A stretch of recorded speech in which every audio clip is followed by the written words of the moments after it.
I must create a system, wrote William Blake, or be enslaved by another man's. Blake was a visionary, mystic, and revolutionary, and he remained an original and unorthodox thinker throughout his life. Some of his contemporaries even considered him insane, and his genius was not widely known until long after his death. Fellow poet William Wordsworth said of Blake, "There is something in the madness of this man which interests me more than the sanity of Lord Byron and Walter Scott." As a child, Blake wanted to become an artist, so at age 10 he attended a drawing school in London. At 15, he was apprenticed to an engraver. After completing his apprenticeship, Blake entered the Royal Academy, but he soon left because of personal conflicts with Sir Joshua Reynolds, the school's president and England's most famous and respected artist at the time. When he was 25, Blake married Catherine Boucher, an uneducated woman from a poor family. In her, he found a suitable companion because she accepted his eccentric lifestyle and his intense spirituality. The couple was befriended by a group of progressive writers and artists who admired Blake's unusual thoughts and helped him publish his first book of poems when he was 26. This book, called Poetical Sketches, contained pastoral poems that Blake had written between his 12th and 20th years. Blake's books of poetry were unique in their combination of visual and literary art. He produced most of them by a method of relief etching that he invented.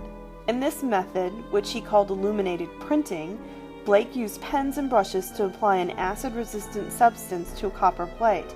He then exposed the plate to acid, which ate away the uncoated parts and left a raised pattern of lines, the text, and the illustrations for a single page. Each page was printed and then hand-colored by Blake and Catherine, and each book was bound by hand.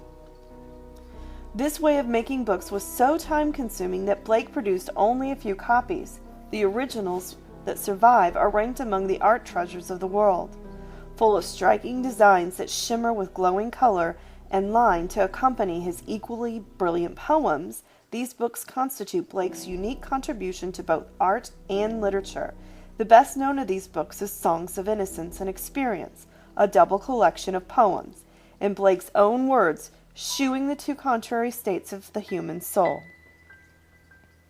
William Blake was more than a visionary who wrote poems that ring with an intensely personal mysticism. He also was a passionate advocate of social reform.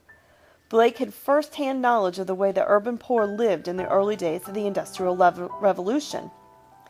He grew up in a working-class family. The wealthy thought factories were temples of progress. Blake believed they were dark satanic mills.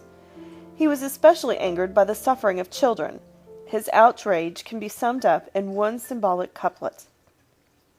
A dog starved at his master's gate predicts the ruin of the state. Blake made very little money and gained little fame during his lifetime. He was buried in an unmarked grave. In 1927, the British placed a memorial tablet on what they believe is the site of his remains.